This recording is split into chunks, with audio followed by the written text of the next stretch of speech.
Foi o primeiro, Berwanger? Ou O não? primeiro. Ah, legal. Eu vim para a Serra um pouco por causa disso também. Eu estou com uma de 2 anos e meio e outra de 4 meses e meio. Então, Puxado ficar no apartamento, faz né? uma diferença, cara. Faz uma diferença grande.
Ixi, acho que eu escrevi só para os panelistas, para mandar para o geral.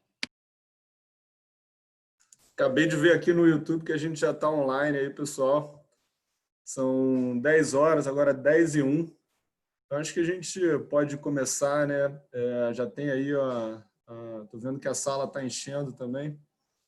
Bem, antes de mais nada, eu queria agradecer aqui em nome da BVCap e do Ibrademp a presença de vocês, essa mesa aqui redonda, heterogênea. A ideia é a gente ter um debate aqui saudável, né, sobre a audiência pública 2 de 2020, que a CVM apresentou agora aí em março, para discutir o novo regime do crowdfunding. Em benefício da ordem, né, eu vou deixar o Antônio Carlos Bervan, que é superintendente da SDM, da CVM, que está à frente dessa discussão, falar primeiro. Ele vai compartilhar uma apresentação aqui conosco, que eu acho que vai dar aí uma direção do escopo do que a CVM está imaginando. Na sequência, eu vou passar a palavra, né, para as plataformas, para a Gabriela, né, representando os VCs, e o Caio Ramalho, representando a academia, o FGV Nest. Então, a ideia é isso, é ter essa mesa aqui ser um foro de discussão. Vocês, por favor, aí, debatedores, vão anotando as perguntas, porque acho que a ideia é que, no final, a gente tem espaço aí para conversar um pouco mais, e aí a audiência eu também peço que fique à vontade para usar aí o chat, o Q&A, onde a gente vai ter ali a lista de perguntas que a gente vai estar acompanhando aqui também e, na medida do possível, vai tentar responder as perguntas que aparecerem. Então, Berwanger, obrigado aí mais uma vez pela tua disponibilidade. A gente sabe aí que você está voltando aí da licença paternidade, aí está abrindo mão aí do convívio aí com o novo Rebento. Obrigado aí pela presença. E o palco é seu, por favor. Obrigado, Felipe. Eu vou dividir aqui uma apresentação. Inicialmente, eu queria agradecer o Ibrademp e a BVCap pelo convite. Espero que vocês estejam vendo a apresentação aí. Só me dá um retorno, por favor, ok? Estamos vendo. Ótimo. Espero que todos estejam bem também, né? E todos que estejam assistindo estejam bem, assim como seus familiares, nesse momento que estamos passando. E também já peço antecipadamente compreensão por algum eventual ruído aqui externo, né? Ou em função de uma obra que eu tenho aqui do outro lado da rua, ou em função do meu filho, que tem um mês e uma semana, e pode ser que ele tenha alguma ocorrência aí de algum choro no ambiente, mas já fica aí o pedido de compreensão para eventual barulho. Bom, eu sou o Antônio Carlos Bervang, superintendente de desenvolvimento de mercado da CVM, venho liderando essa discussão interna lá sobre a regulamentação do crowdfunding desde o seu início, lá em 2014, 2015, né? Passamos por toda a sequência de discussões que culminaram com a edição da instrução CVM 588, então tenho um apreço muito grande por esse assunto e os colegas das plataformas sabem muito bem disso. Preciso dizer que as opiniões aqui expostas são minhas, né? Não necessariamente refletem o entendimento da CVM sobre as matérias tratadas. Bom, a ideia hoje é falar um pouco sobre esses 3 temas, né? A evolução do mercado de crowdfunding no Brasil, alguns pontos relacionados a riscos e ineficiências que a CVM observou ao longo do desenvolvimento desse mercado, principalmente após a edição da instrução 588, e as propostas de aprimoramento que estão sendo debatidas nessa audiência pública. Então, assim, em evolução do mercado, a gente começa com um gráfico aqui sobre o número de plataformas registradas na CVM. A gente tem um aumento expressivo aí, de plataformas que buscaram um registro na CVM para realizar ofertas públicas por meio do crowdfunding. Então, começamos com 4 lá em 2016, já ainda se aproveitando da dispensa que existia no 400, pré-edição da norma. E aí, após a edição da 588 em 2017, a gente tem esse aumento significativo aí de 14 plataformas em 2018 e 26 plataformas em 2019, encerrando 2019. Aqui um gráfico que mostra, né, a relação do número de ofertas lançadas com o número de ofertas fechadas com sucesso, também após a edição da 588, né, esses números vêm crescendo. O montante-alvo de captação a gente fechou ano passado com aproximadamente quase 60 milhões captados, e esse montante total captado vem fechando o gap ali em relação ao montante-alvo de captação, o que é bom, dá uma sinalização de que, né, os preços estão sendo adequadamente refletidos. Um pouco aqui do valor médio de captação por oferta, a gente teve praticamente uma manutenção aí do patamar, né, médio de R$1 milhão por oferta pública, de 2018 para 2019.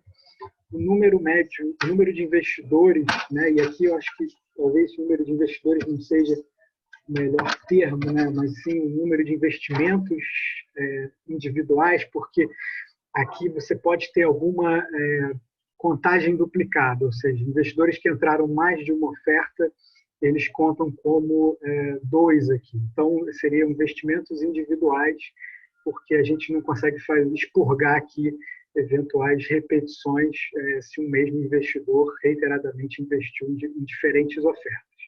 Mas o número de investimentos, né, nas ofertas ao longo de 2019 foi de 6.720. Então, isso reflete também num aumento médio, né, do ticket por investidor, que passou ali de 5.000 e um pouquinho em 2018 para 8.700, quase R$9.000 em 2019.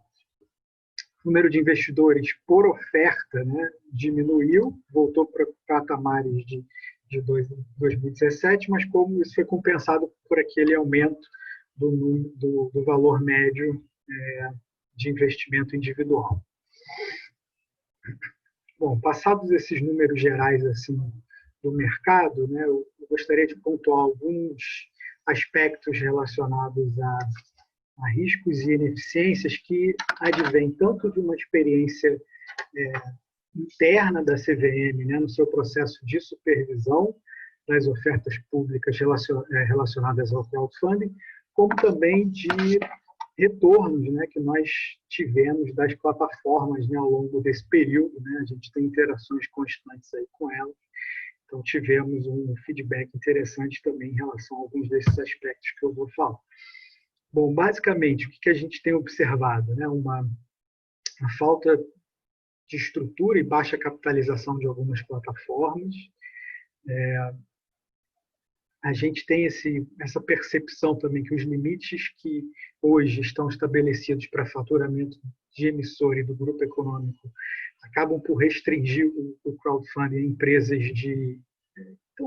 mais incipientes, né, que estão começando, e isso acaba trazendo um maior risco e impede que o mecanismo alcance empresas mais consolidadas e com receitas recorrentes. Tivemos também esse retorno de uma dificuldade por parte das plataformas de fechar captações pretendidas, principalmente pelo baixo número de investidores que ainda, né, conhecem esse mecanismo. Isso, né, foi reportado que tem uma associação com as restrições hoje vigentes para a divulgação de oferta. Uma preocupação nossa em relação a controle insuficiente ou não adequado, né, do quadro de acionistas e detentores de títulos conversíveis. Isso pode gerar algum risco, alguma incerteza quanto à composição do capital social no evento de conversão. E a falta de alternativa para desinvestimento, o que é mais crítico, né, para investidores de varejo, né, ainda que exista toda uma preocupação em fazer disclaimers em relação à questão, né, de ser um título com baixa liquidez, investidores são sujeitos a problemas, a momentos em que eles necessitam de dinheiro, e isso é uma questão aqui que é apontada como crítica pelas plataformas, e a gente evidencia isso também na nossa parte. Bom, conjunto aqui de propostas de aprimoramento. Basicamente, a gente atacou aqui 5 grandes linhas. A ampliação dos limites associados ao crowdfunding, mais liberdade e flexibilização para a divulgação das ofertas, preocupações relacionadas à proteção dos investidores, mecanismos operacionais que vão melhorar a dinâmica da realização das ofertas, e a intermediação secundária por parte das plataformas. Começando pela ampliação dos limites, a gente está propondo esses aumentos aqui refletidos nesse slide, né? O montante-alvo de captação passaria de 5 para 10 milhões, a receita bruta anual das empresas que são elegíveis para fazer oferta no crowdfunding triplicaria de 10 milhões para 30 milhões. O grupo econômico, a gente vai ainda além, saindo de 10 milhões para 60 milhões. O limite de investimento individual por parte dos investidores sairia de 10 mil reais para 20 mil reais. Lembrando que existe, né, uma flexibilização aqui desse limite individual, no caso de investidores qualificados ou no caso de investidores que têm uma renda bruta anual acima de 100 mil reais, isso passaria a 200 mil reais. Nesse caso, você pode usar o percentual de 10% sobre essa renda bruta. Então, essas são as propostas relativas à ampliação dos limites. Passando para a divulgação das ofertas, a gente tem aqui esses aspectos. O primeiro deles é o fim dessa restrição que hoje existe, né, para a divulgação da existência da oferta ao ambiente da plataforma e aos sites do emissor e do investidor livre. O que isso quer dizer? Isso permite, né, a utilização de materiais, né, publicitários, de campanha publicitárias. A gente faz alguma limitação ao seu conteúdo, porém a gente permite que as plataformas e os emissores possam ir além da mera comunicação da mera existência da oferta. Ou seja, você pode buscar levar informações sobre a empresa e sobre o tipo de oferta para despertar, né, o interesse dos investidores.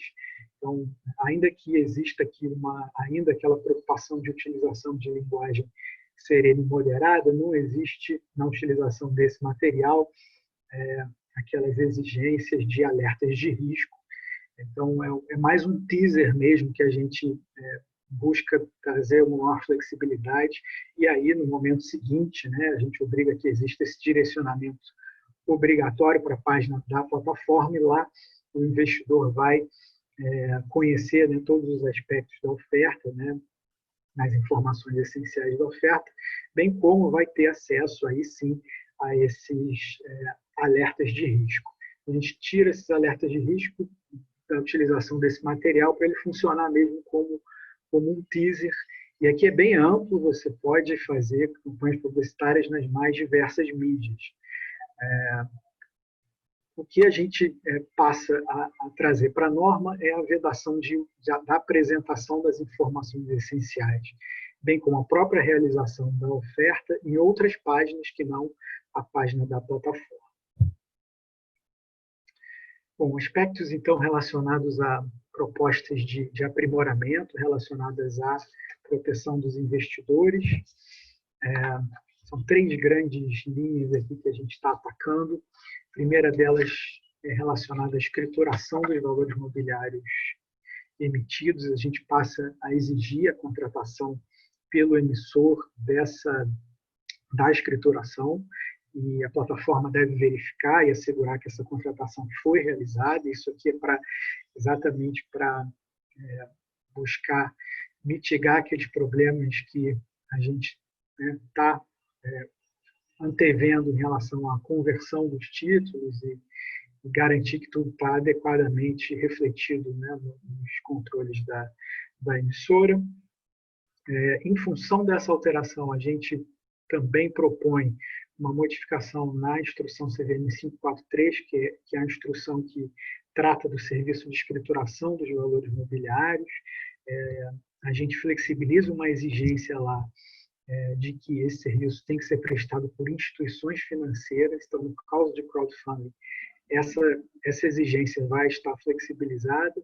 Isso, né, permitiria, inclusive, que as plataformas pudessem prestar esse serviço, né, uma vez autorizadas pela CVM. Então, a gente busca aqui diminuir o custo, né, dessa escrituração na medida que a gente está fazendo essa exigência, e buscamos também aqui explorar a utilização de novas tecnologias de DLT que estão surgindo e que, na nossa percepção, o ambiente do crowdfunding pode ser um grande laboratório para a utilização dessas tecnologias.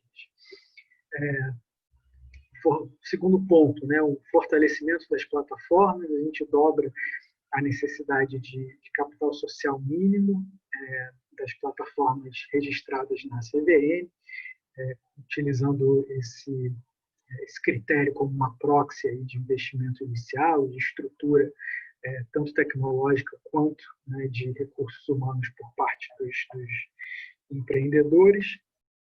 E também adotamos aqui uma exigência de obrigatoriedade da contratação de um profissional responsável por controles internos, né, por parte da plataforma, quando ela ultrapassar pela primeira vez, né, o limite de 15 milhões de reais por ano em ofertas realizadas. Pontos também específicos em relação ao regime informacional dos emissores. A gente exigia as demonstrações financeiras, né, das empresas que viessem a captar por meio do crowdfunding, mas até né, a 588 não tem essa exigência de auditoria. Então a gente está propondo também essa exigência para os emissores que ultrapassem aí os que tenham, né, já uma receita bruta acima dos 5 bilhões, isso, né, no momento da realização da oferta. A gente também traz mais detalhamentos em relação à expectativa de participação dos investidores pós-conversão, e também, né, uma seção nova de informações sobre dívidas não conversíveis. A época da 588 a gente não explorou tanto esse ponto, né, de emissões de dívida, de instrumentos de dívida puros, né? Estava muito na nossa cabeça o equity mesmo, ou o título conversível, então a gente explora também essas informações aqui no anexo 8, que é o anexo das informações essenciais da oferta. Mecanismos operacionais, né, são aprimoramentos pontuais para facilitar a dinamização e realização das ofertas, e aqui a gente recebeu, né, esses inputs aqui das plataformas. A gente tem esses 3 pontos aqui relacionados à dinâmica da oferta, 4 pontos, né? Fim da vedação de uso de recursos para operações societárias, que era algo que a 588 trazia, inspirado numa regra da Consob italiana.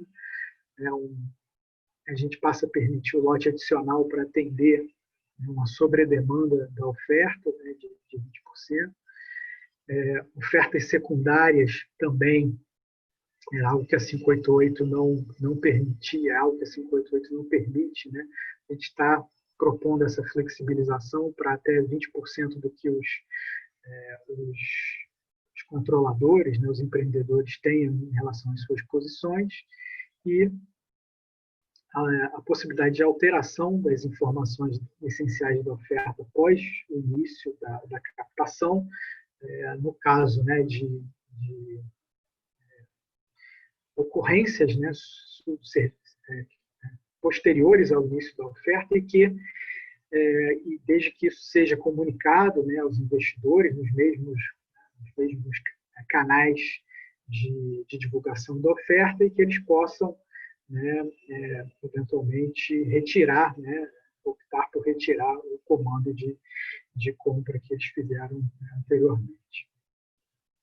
E um tema também que a gente está levando para a discussão na audiência pública, que a gente gostaria de ouvir mais, a CVM está disposta a permitir que, né, o trânsito de valores possa ocorrer pela plataforma, desde que elas sejam instituições de pagamento, né, aprovadas, autorizadas pelo Banco Central, conforme a regulamentação.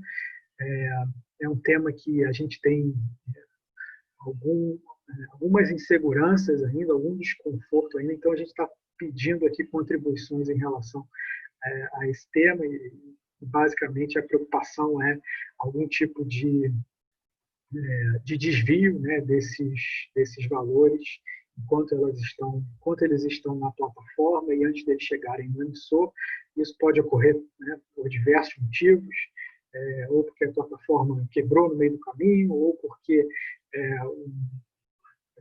uma captação está fechando antes da outra, então usa o recurso para uma, esperando que, né, o recurso da outra entre depois, e aí vira uma cascata. Então a gente tem uma certa preocupação aqui em relação a isso, e a gente quer colher subsídios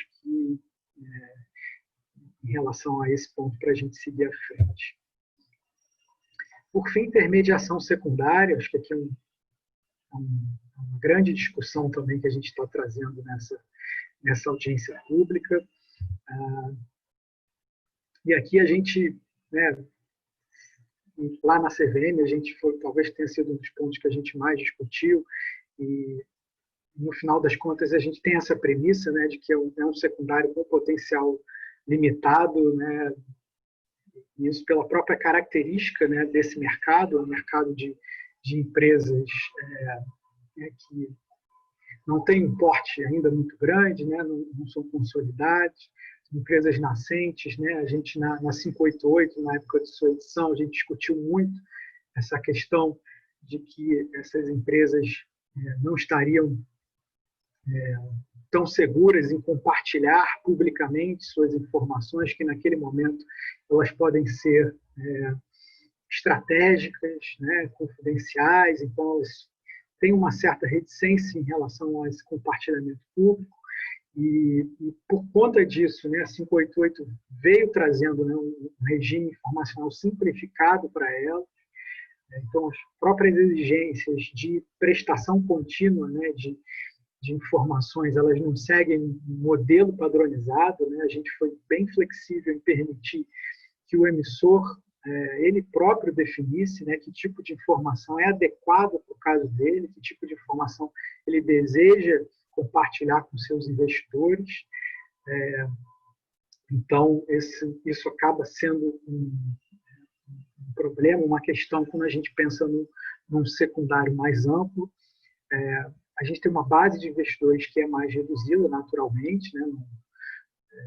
E acabou que o entendimento que prevaleceu na CVM em relação a isso foi que, né, o custo de um maior ônus, né, de prestação de informações para esse emissor, para que, né, ele pudesse estar talvez num ambiente, né, de negociação secundária pública, né, não supera o benefício em termos de liquidez. Essa foi a tese que prevaleceu nas discussões internas, e é claro que aqui no ambiente dessa audiência pública a gente testa essa tese com o mercado, então estamos aqui cientes de que, né, receberemos manifestações em relação a esse ponto, mas eu estou compartilhando isso com vocês para vocês entenderem o caminho que foi percorrido internamente para que a gente chegasse a esse desenho. Então, né, a abordagem proposta é que a plataforma atue como uma facilitadora, né, entre potenciais compradores e vendedores, a limitação, né, a participantes de ofertas, né, do mesmo emissor, ainda que esse emissor tenha feito mais de uma oferta, mas o pressuposto é que se o investidor ele tem algum valor mobiliário desse emissor, ele está recebendo, né, informações, então você estaria, né, permitindo, né, essas transações entre investidores, né, que têm acesso, né, ao mesmo nível de informação, então você diminui a assimetria informacional para essas compras e vendas, e também está restrito às ofertas conduzidas pela própria plataforma.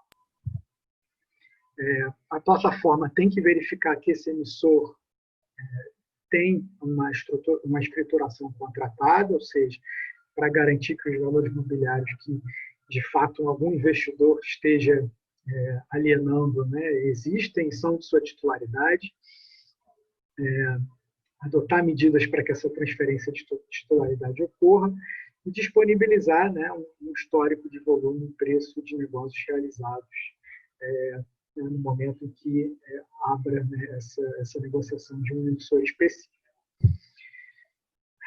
Bom, eu cheguei aqui nas considerações finais e aqui gostaria de trazer uma mensagem positiva em relação à pertinência e oportunidade dessa discussão que a gente está fazendo agora, né, publicamente.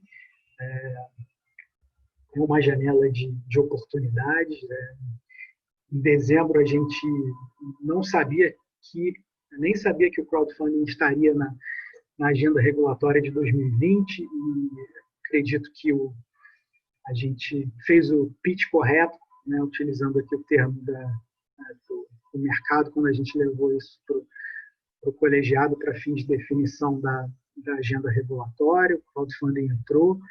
A partir de então, né, a gente teve uma interação super proveitosa e rápida com as plataformas que foram praticamente intimadas a ir lá na CVM conversar com a gente, né, e levarem os pontos que elas gostariam que fossem considerados nessa audiência pública, e tenho certeza que os dois representantes aqui do painel reconhecem diversas de suas contribuições aqui nessa minuta, mas foi, de fato, né, um processo bem célere, né? A gente tinha uma janela ali em janeiro e fevereiro para levar essa discussão com o colegiado. A agenda regulatória do CVM esse ano está super intensa e de temas que são exigências legais para a CVM regulamentar. Então, a gente sabia que começo do ano era o momento para a gente ter essa abertura com o colegiado. Então,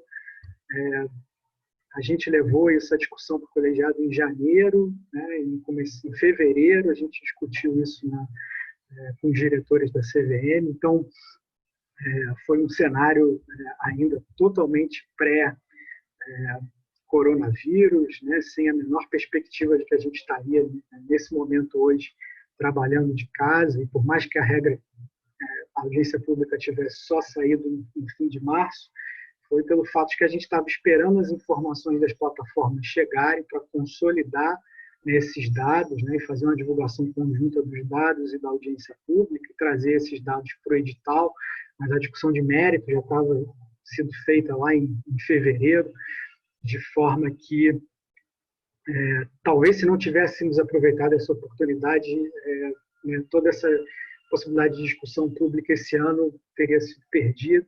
Então, não, meu recado aqui é para não, vamos aproveitar, tragam bons argumentos, tragam argumentos consistentes. A CVM considera muito, de fato, o que ela recebe nas audiências públicas não é uma etapa pro forma no nosso processo de regulamentação. A gente considera todos os comentários recebidos, a gente responde esses comentários no relatório de audiência pública que a gente elabora na SPN. Então, meu recado aqui é para que, de fato, a gente aproveite essa oportunidade e, após mesmo a submissão dos comentários, né, se vocês acharem em algum momento que no papel não refletiu tanto a importância de determinado aspecto, de determinado tema, né, podem nos buscar para realizar reuniões. Acho que o convencimento da SDM é o primeiro passo para que a inclusão de algum ponto seja incorporada na norma. E, por fim, comentar que a gente tem um desejo muito forte de crowdfunding alce voos ainda maiores, mas, claro, com responsabilidade, tutelando o interesse dos investidores, dos pequenos investidores brasileiros. Então, era isso, Felipe. Eu volto aí para você e fico à disposição para o debate. Obrigado, Antônio Carlos. Aí. Muito esclarecedora aí sua apresentação.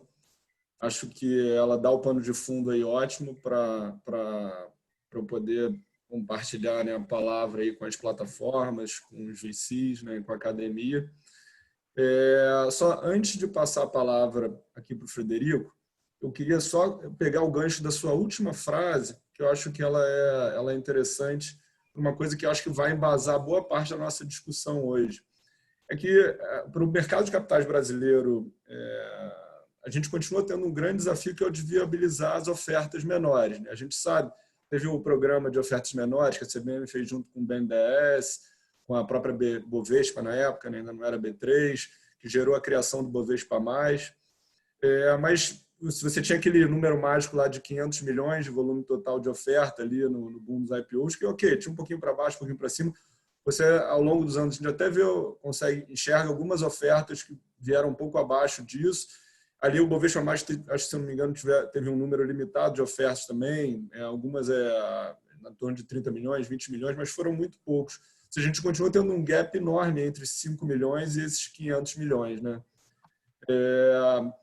E, assim, acho que tem uma grande discussão no mercado sobre isso, né? Como o crowdfunding pode ajudar a fazer a ocupar esse espaço, né? Bridge the gap aí entre esses 5 e esses 500. Eu acho que isso vai ser um pouco da discussão que a gente vai ter aqui hoje, é óbvio, né? Como você colocou. Você deve ter a preocupação de não ter nenhum investidor, né, lesado, né, por às vezes agentes, né, incautos, né, ou de má fé. Mas, por outro lado, é aquilo, né? Quanto mais o fato de você, quanto mais restritivo o regulador ele também pede ofertas eficientes, né? Então, enfim, a minha provocação aqui inicial, antes de eu passar a palavra ao Frederico, era essa, né? Como é que a CVM olha para o crowdfunding como uma maneira de viabilizar, de ocupar esse espaço aí das ofertas menores, né? E eu não sei o que tem sido feito lá fora também, que vocês enxergam com bons olhos, se tem alguma interação aí via GFIM.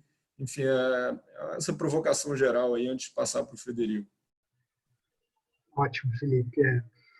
Bom, esse gap aí, de fato, é um grande desafio, né? Uma preocupação nossa. A gente busca preenchê-lo da melhor forma possível. Eu acho que o crowdfunding tem um papel a exercer nesse preenchimento. Talvez indo ali até uns 50 milhões.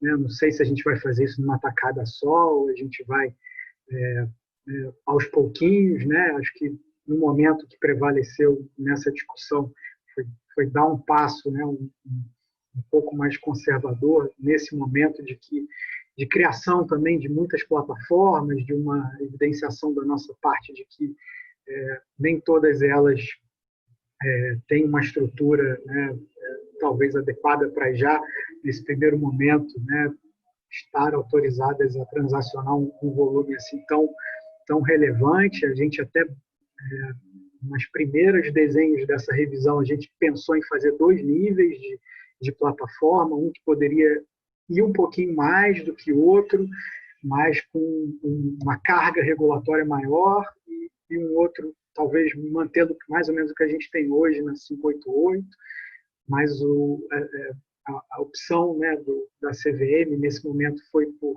uma abordagem menos complexa, né, e talvez menos custosa também, você ter um desenho único para as plataformas, mas essa discussão chegou a existir lá na CVM, de ter um Tier 1 e um Tier 2 em termos de plataforma e de volume que elas poderiam transacionar.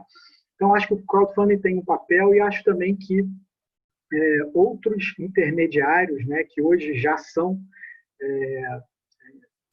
integrantes do sistema de distribuição, ou que venham a ser, ou que, né, eventualmente a gente pense nessa discussão aí de ofertas menores, e a gente tem, né, feito na CVM, né, um dos projetos que a gente tem hoje também na nossa prancheta é o da revisão das normas de ofertas, que vai buscar também diminuir um pouco, né? Então, crowdfunding a gente olha de baixo para cima, e nessa regra de ofertas a gente olha de cima para baixo, e também diminuir, né, trazendo algumas flexibilidades nessa regra, para eventualmente até permitir que outros players entrem nesse mercado, e que a gente tenha ofertas que estejam ali entre os 50 e os 500 milhões. Então, uma visão assim, um pouco pessoal, acho que o crowdfunding gradualmente vai chegar nos 50 milhões, e nessa outra iniciativa a gente gostaria de abaixar dos 500 milhões, né, para os 50. Legal, obrigado aí pelos esclarecimentos. Enfim, a gente acho que tem muita coisa interessante para ouvir ainda. Eu vou passar a palavra rápido, então, para o Frederico Rizzo, né, que é CEO da Basement, foi um dos fundadores aí da CRIA. Frederico, acho que acho que é legal para todo mundo aí ouvir um pouco da sua experiência aí, que foi amadurecendo, né, junto com a CVM, o mercado. Enfim, acho que tem dores, né, tem pleitos, tem todo um background aí que eu acho que pode ser bastante útil. Eu já vi, enfim, você já escreveu algumas vezes sobre esse assunto também. Por favor, sua contribuição aí será muito bem-vinda. Maravilha, muito obrigado, Felipe, aí a BVCap, pelo convite. É um prazer enorme discutir essa audiência pública nesse novo formato, e com tantos amigos aqui e colegas dessa indústria. A gente vem construindo isso há 6 anos, desde 2014. E como o Berwanger falava, em geral eram fóruns fechados, né? Alguns poucos advogados presentes. É muito interessante poder colocar isso no YouTube hoje, e ter muitas pessoas aqui participando sem nenhuma fricção para contribuir com essa norma. Queria agradecer, acho que inicialmente, a apresentação do Berwanger e assim, o esforço que a gente vê de colocar essa pauta dentro da CVM, e o Berwanger sempre foi, de fato, um grande apoiador, entusiasta desse mercado. Então, é muito bom. 3 anos se passaram desde que, em 2017, houve uma primeira regulação, e acho que é um período suficiente e adequado para se testar, para ver os problemas. E o meu papel aqui, essencialmente, é ajudar, o que eu gostaria, levantar os pontos principais que, na nossa experiência, de fato, essa regulação precisa ser melhor.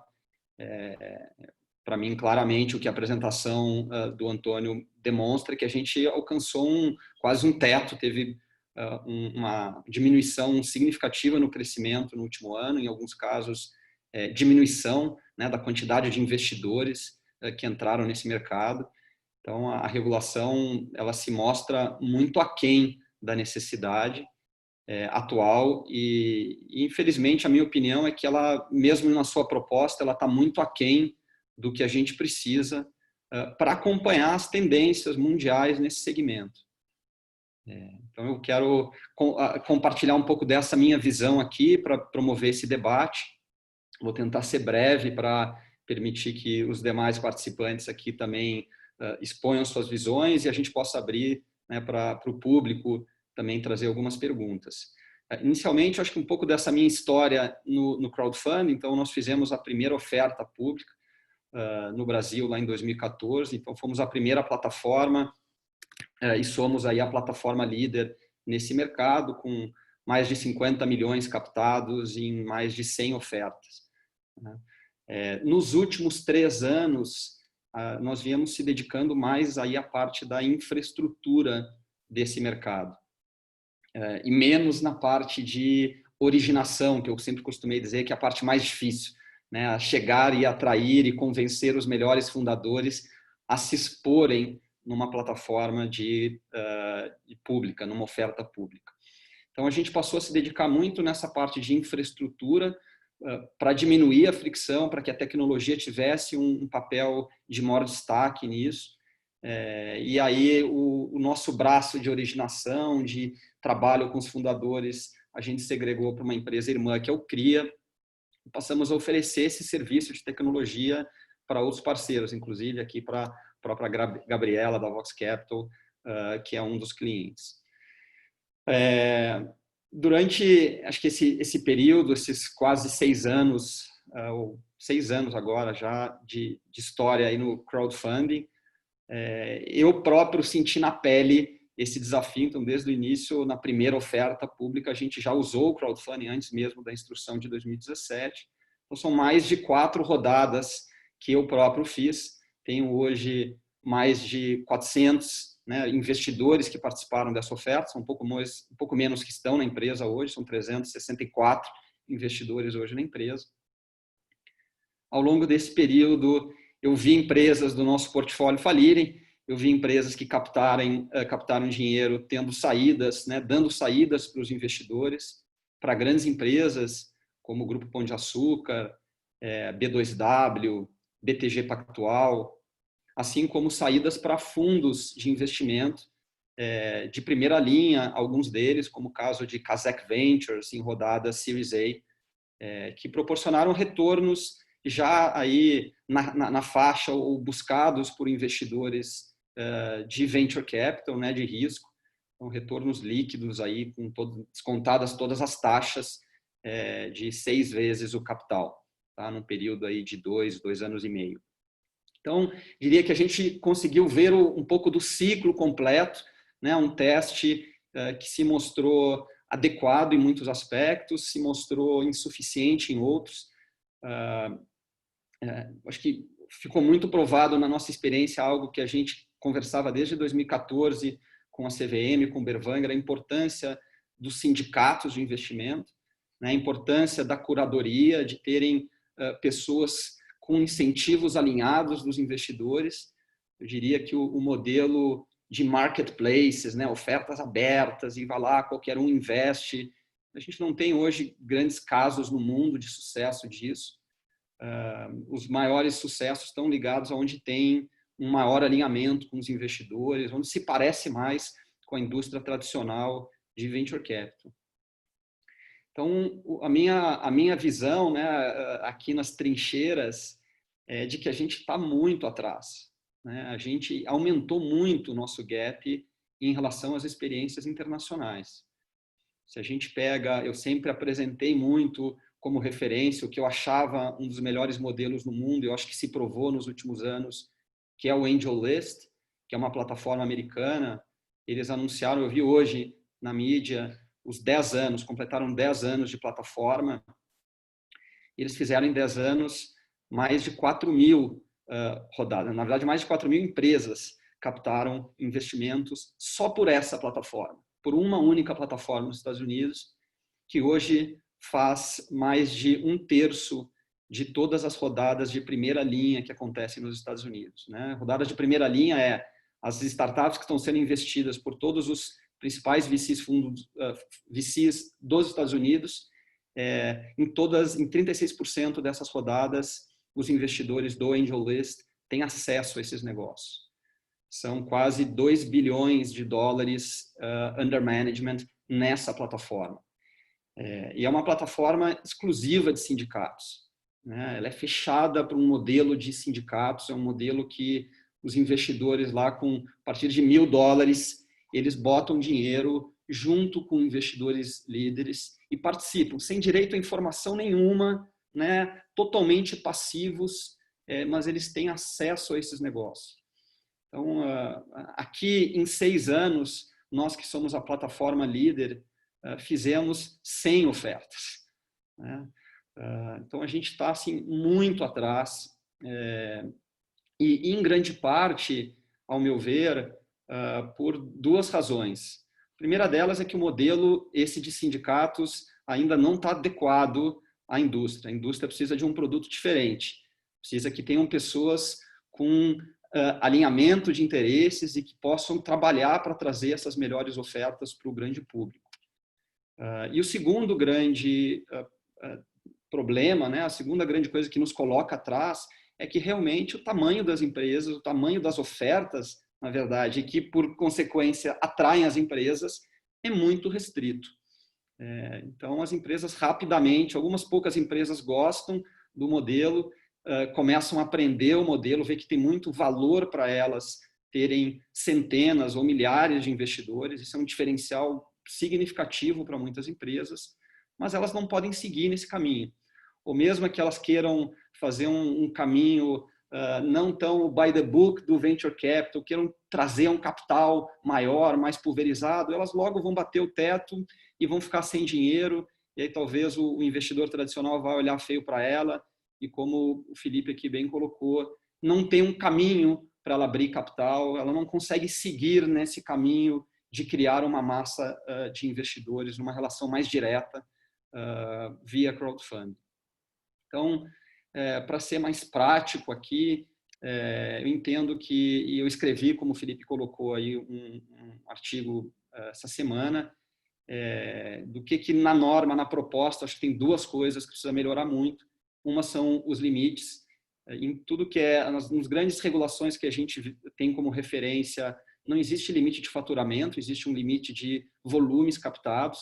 A gente acha que isso é o mais óbvio, isso naturalmente atrai as empresas que querem fazer o esforço de captar. Não é fácil fazer uma oferta pública, né? Tem custo para fazer uma oferta pública, seja na bolsa ou no crowdfunding.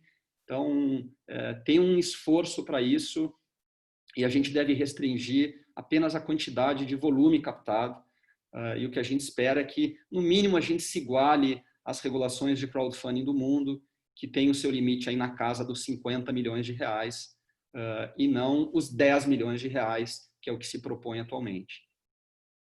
A segunda melhoria, na nossa visão do edital, é em relação ao secundário, né? Acho que, como foi bem apontado, mesmo que essas empresas estivessem na B3, com pouquíssima informação para os investidores, né, sendo fácil, elas podendo acessar esse mercado, não teria liquidez. A liquidez é muito baixa para esse tipo de ativo.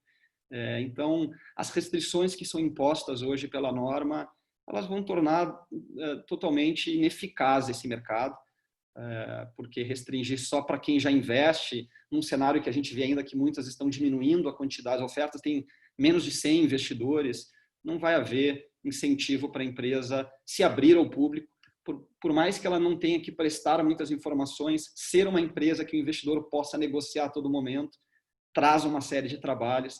Então, isso não vai acontecer da forma como a norma está posta. Eu acho que tem um meio termo, onde a empresa precisa reportar algumas coisas, precisa ser auditada, então, se ela quer ir para o mercado público, ela incorre em alguns riscos mínimos, mas permite que qualquer plataforma possa listar. Afinal, algumas plataformas vão se especializar nisso, vão ser melhores em secundário do que em primário, eventualmente. E o que mais falta, ao meu ver, são 2 pontos. O que mais faltou na norma foi realmente o ponto dos sindicatos, dessas estruturas mais avançadas, para atrair o bom empreendedor, para atrair as boas ofertas, e o incentivo para maior distribuição. Né? Assim, eu acho que o mínimo que se espera é que as plataformas possam, então, distribuir conjuntamente, ainda mais que agora há uma obrigação muito bem vista, no nosso entender, de uma segurança maior para o investidor, de uma escrituração desses ativos. Então, que as plataformas possam, assim como as corretoras trabalham juntos numa oferta pública, as plataformas também poderiam trabalhar juntas em ofertas públicas para conseguir ajudar essas empresas e atrair um número maior de investidores. Então, para concluir, a minha visão aqui, e espero mesmo que as contribuições, estamos trabalhando forte para contribuir com a CVM nessa fase. Acho que a gente precisa melhorar muito essa regulação para a gente realmente crescer o mercado. Não faz o menor sentido a gente diminuir esse mercado que está no zero ainda, a gente nem começou ainda, e mostrar que tem uma desaceleração é muito triste, na verdade, para quem dedica aqui a sua vida nisso. Então, espero que a gente melhore muito essa regulação, principalmente nos limites dos volumes captados, ampliando para 50 milhões, restringindo a necessidade de faturamento das empresas, melhorando o secundário, e aí incluindo 2 novas seções, que são essas estruturas mais profissionais de sindicatos de investimento, investidor líder, microfundos, e, em segundo lugar, mais incentivo para a distribuição. Obrigado, Frederico. Enfim, eu já estou anotando aqui minhas perguntas, só que a gente está ficando um pouco atrasado. Eu vou pedir, né? Eu vou passar a palavra para a Exceed. Antes, só que eu vou pedir para a Exceed, para o Caio e para a Gabriela, para eles tentarem se ater aí entre até 7 minutos para a gente conseguir ter espaço para um debate no final. Tá? Dito isso, né, vou passar a palavra aí ao Eduardo Castro, que é CEO da Exceed. A Exceed, que é uma das plataformas líder também do mercado de crowdfunding no Brasil. O Greg ia estar com a gente hoje, mas infelizmente teve um contratempo aí pessoal. O Eduardo aí se prontificou a substituí-lo. Eduardo, por favor, aí compartilhe com a gente o que a Exceed, né, tem discutido com a CVM. Eu sei que vocês colaboraram bastante também na construção da norma. Acho que a visão de vocês aí é importante. Bom, queria primeiro agradecer a iniciativa da CVM, de vocês, Felipe, tá? A CVM sempre nos causa um orgulho de ser realmente um ente regulatório que toma a frente desse tipo de inovação, tá? Que realmente está preocupada em ver a efetividade da norma e fazer com que ela evolua, tá? Sem comparação até com outras entidades regulatórias, tá? Isso para a gente é muito bom, tá? A Exceed também é uma das plataformas mais antigas. Nós fizemos captações antes mesmo da 588, tá? A gente já intermediou quase investimentos individuais, 2.300 investimentos individuais, tá? Nós temos na nossa base de investidores ativos mais de 1.300 pessoas, tá? A gente acredita que o mercado de equity crowdfunding ele vem sim se desenvolvendo, tá? A gente tem aí um salto muito grande de valores sendo negociados pelas plataformas de equity crowdfunding. A gente vê que até agora o total investido foram de 120 milhões por essa plataforma, que para uma legislação relativamente nova é um valor expressivo, tá? E o que a gente gosta muito de preconizar numa legislação tão nova é justamente essa mentalidade de sandbox, de fazer com que as coisas cresçam na medida que elas devam crescer e com a prudência para se preservar o mercado a longo prazo, né? Nós vemos, por exemplo, que quando a gente fala de teto nas captações, apenas 3 captações do setor inteiro ultrapassaram o limite de 2,5 milhões de reais, tá? Isso mostra, de fato, que deve sim já procurar um aumento, né, no valor das captações, enfim, mas tudo com muita prudência e sempre visando ainda preservar o que seriam valores de captações de empresas de pequeno porte, que é o objetivo para o qual a 588 foi desenhada, né? Se nós pensássemos, por exemplo, em captações maiores, talvez nós teríamos que revisitar outras instruções da 588, outras instruções da CVM, que estariam mais preparadas para receberem captações de empresas com nível de complexidade muito maior do que aquelas que estão sendo lançadas ou que virão a ser lançadas com um teto mais dilatado pela 588. Né? Na nossa visão, a gente vê que, por exemplo, as tendências mundiais, principalmente se você olha o mercado do Reino Unido, tá, elas estão sendo mantidas, tá?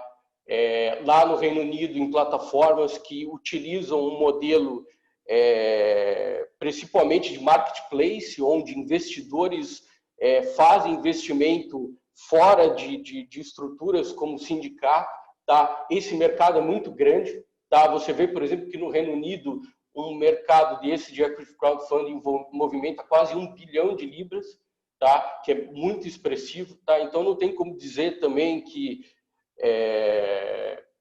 o investimento individual, o investimento através do sindicato, o investimento individual ele esteja morto ou esteja segurando, por exemplo, o desenvolvimento da nossa regulamentação. Tá? É muito importante também a gente prestar atenção em mercados onde isso está sendo feito sob modelo de marketplace puro e muito exitosamente. Tá? Sobre o mercado secundário, a gente acredita sim que a longo termo, tá, ele tem capacidade de evolução, tá? Mas você olhando todos os mercados secundários, você tem que também prestar atenção que é necessário um limite muito grande de volume de emissões primárias para que ele tenha relevância. Por exemplo, no Reino Unido, existe um mercado secundário com um volume muito pequeno de transações, tá? Também a falta de simetria de informações, ela prejudica o mercado secundário, tá? O que faz com que nós tenhamos que tomar cuidado em liberar o mercado secundário quando não tem essa simetria de informações e faz a gente achar até que o caminho sugerido pela CVM, como um primeiro ensaio para o secundário, é realmente adequado, que são as transações de entes que têm o mesmo nível de informação, ou seja, aqueles que participaram dessas ofertas. Tá? Para não me estender muito, enfim, para ajudar no debate, para ouvir os outros colegas, eu gostaria de passar a palavra.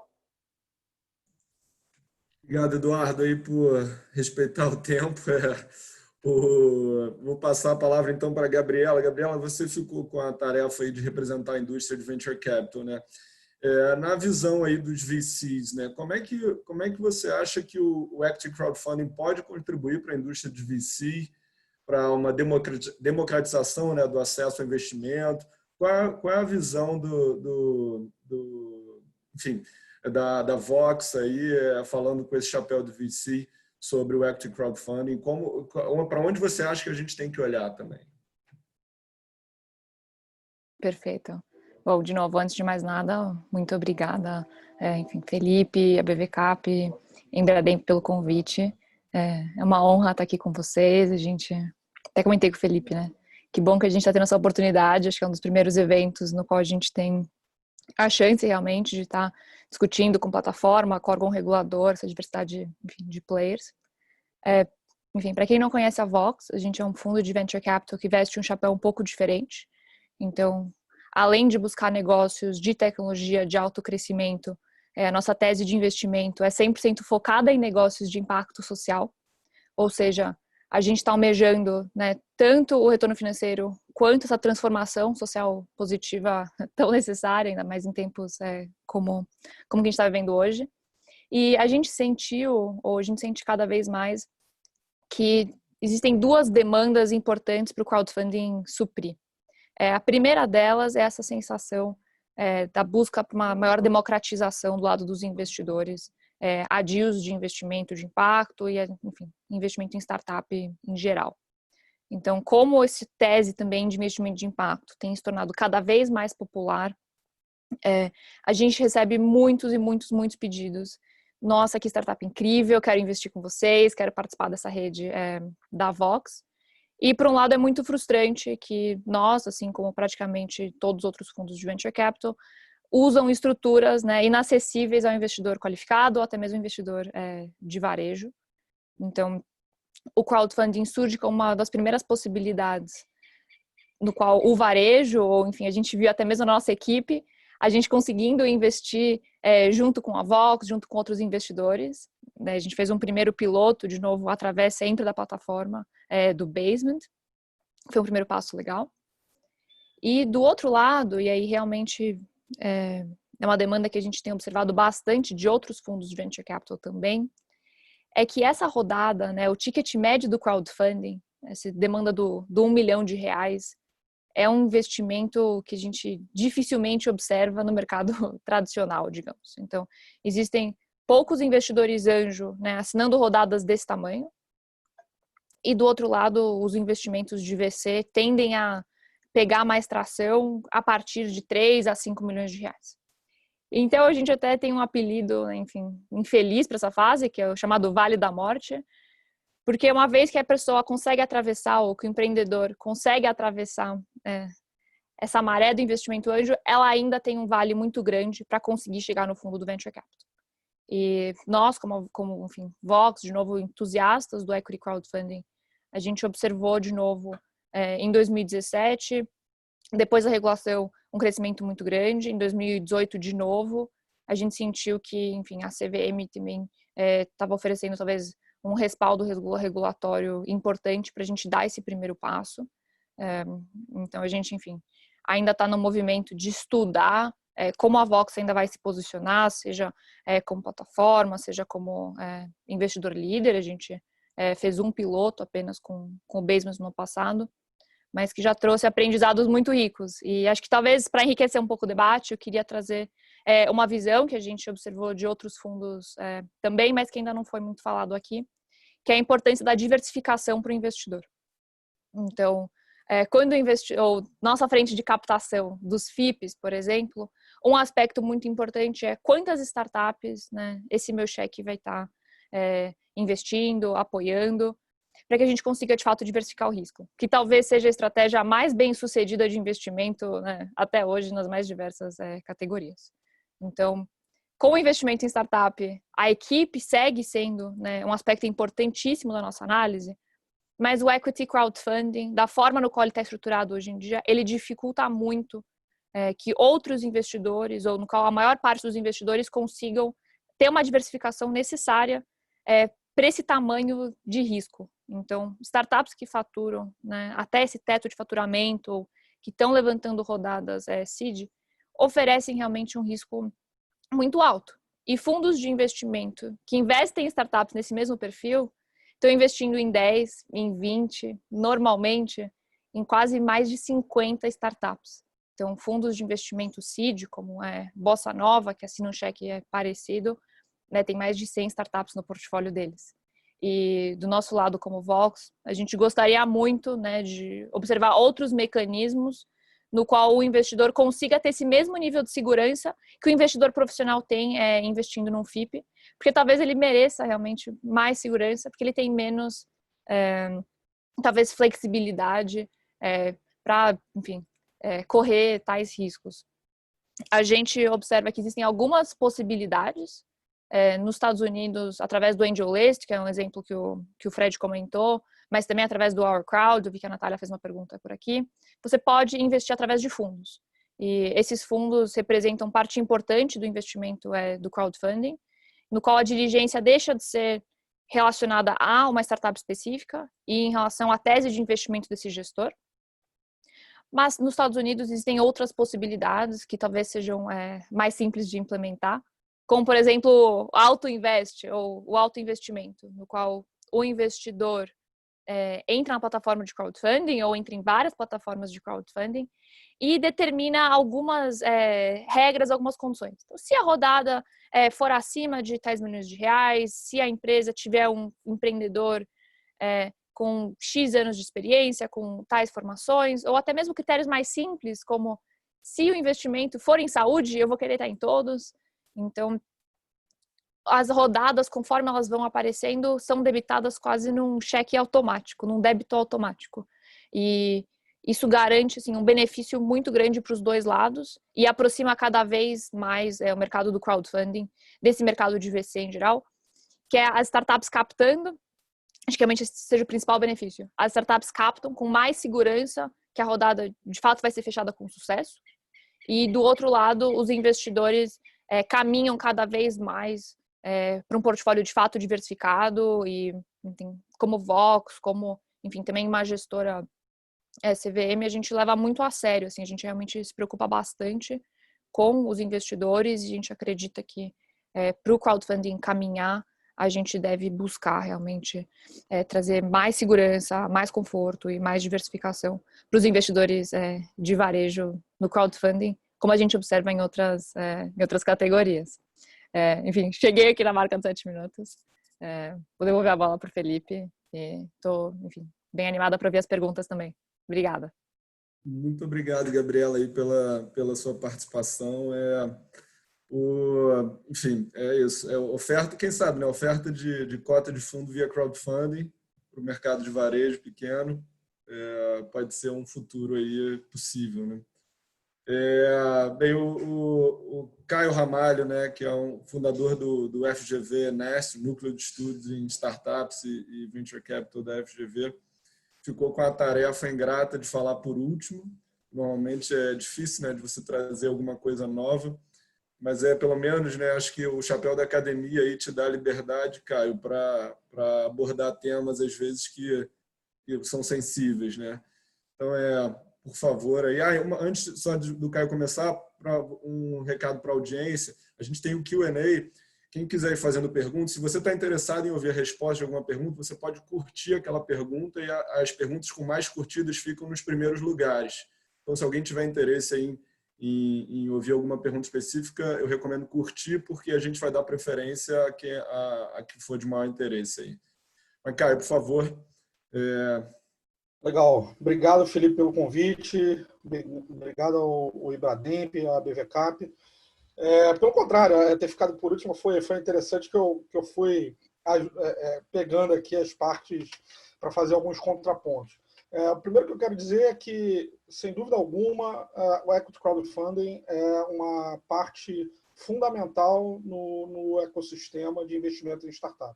Assim como venture capital, seed capital, venture debt recentemente, investimento anjo. Então, faz parte desse quebra-cabeça importantíssimo ser estimulado, ser incentivado e continuar crescendo no Brasil, assim como os outros subsegmentos aí dessa classe de ativos que a gente precisa estimular para o desenvolvimento do Brasil, que é exatamente investimento em startup, investimento em empresas inovadoras de alto impacto.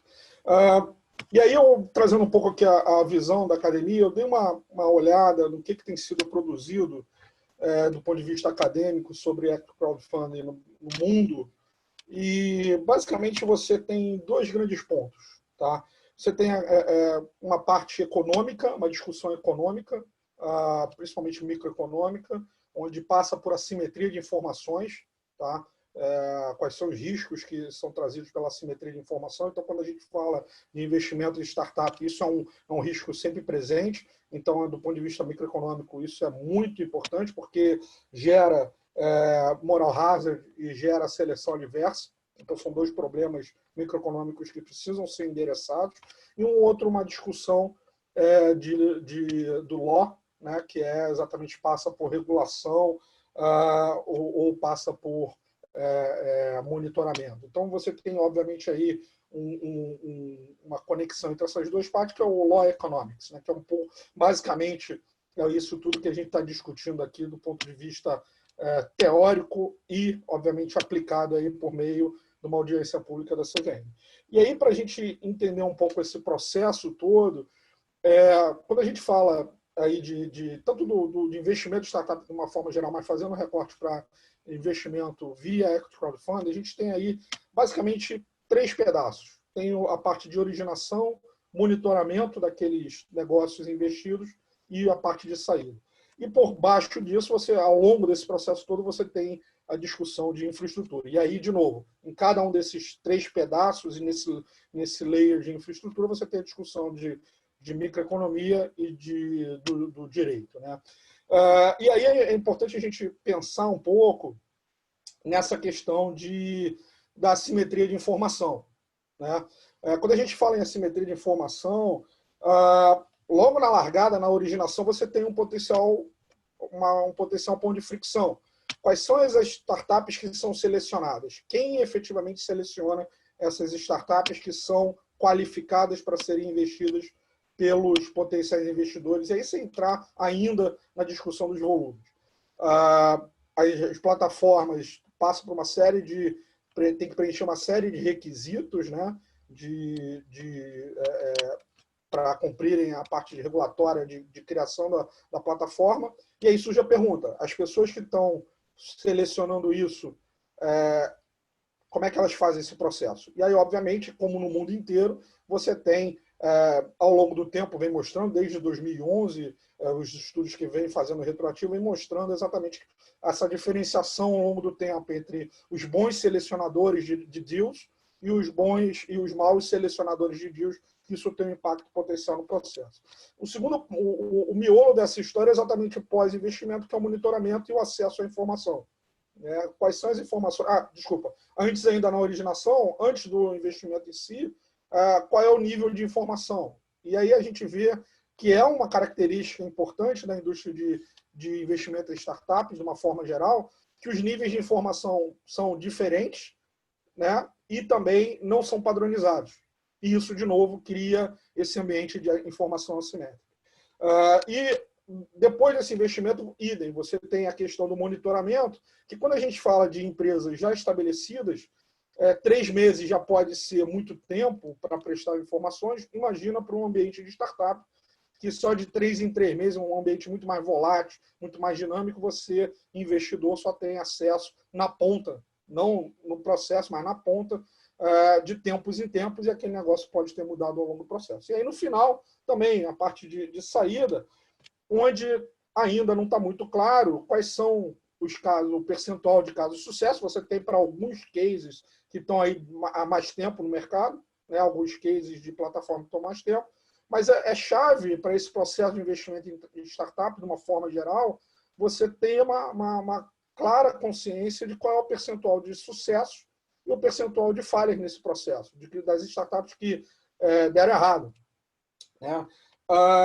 E aí, essa questão toda gera, por conta de assimetria de informação, muitas vezes, e dependendo dos incentivos traçados ao longo desse processo, gera uma série de desalinhamentos de interesse, que é o problema tradicionalíssimo que vem, microeconômico de direito, que vem por conta dessa questão posta da assimetria de informação, tanto moral hazard quanto seleção adversa.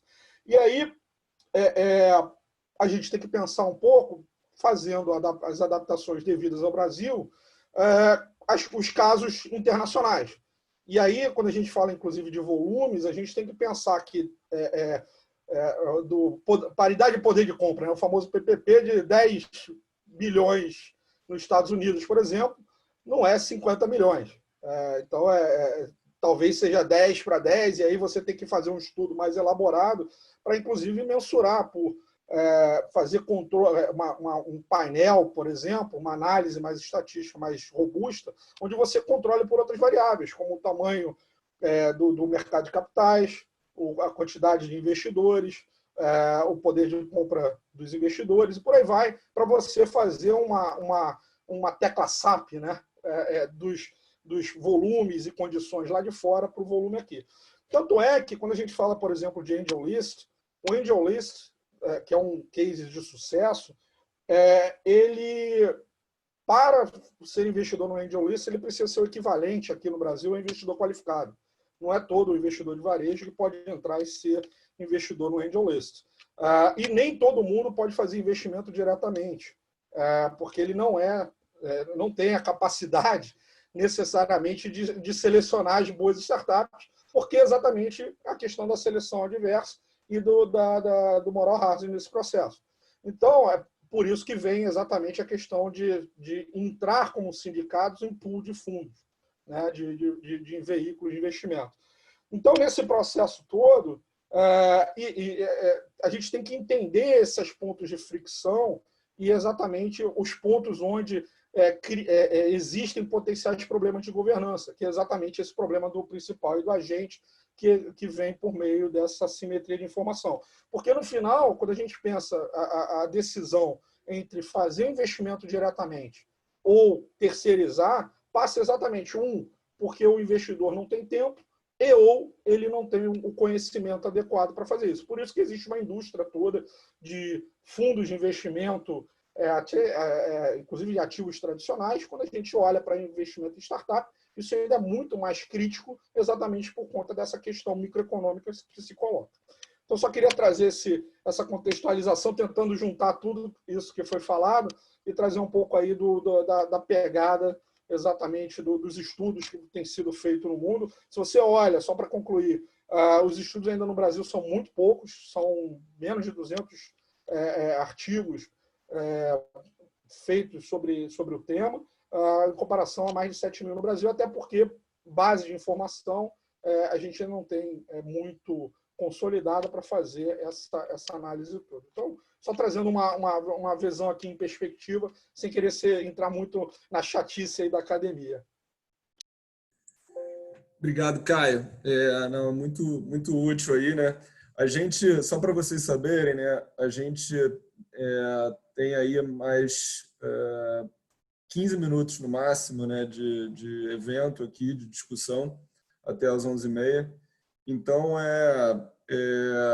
enfim, vamos ter que ser aí bastante pragmático aí nas respostas, nas contribuições, sem prejuízo depois da gente mandar comentários para a CVM, que eu acho que é isso que ela está esperando. Mas, enfim, eu vou fazer uma primeira provocação aqui, está ligado um pouco com o que o Frederico, o Eduardo, a Gabriela falaram, Antônio, sobre o mercado secundário, né? Você mesmo comentou, né, que, enfim, houve discussões aí dentro da CVM, de repente ter 2 níveis de plataforma,